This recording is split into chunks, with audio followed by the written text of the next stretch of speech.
In this question, you have to identify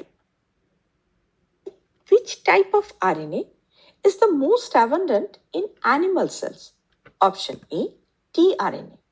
It is incorrect because transfer RNA, that is tRNA, is the second most abundant. It comprises of about 10 to 15% of total RNA. Hence, it is incorrect. Option B, mRNA. It is also incorrect because messenger RNA, that is mRNA, is less abundant. It comprises nearly 3 to 5% of the total RNA.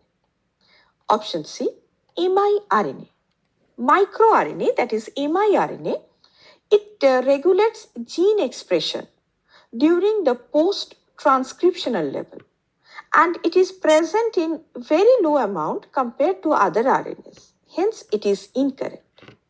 Option D, rRNA.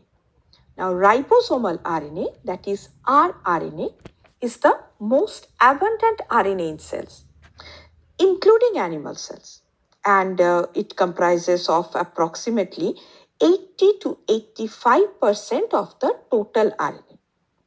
And it is the structural and functional component of ribosomes, which are very essential for protein synthesis. Thus, it is the correct option.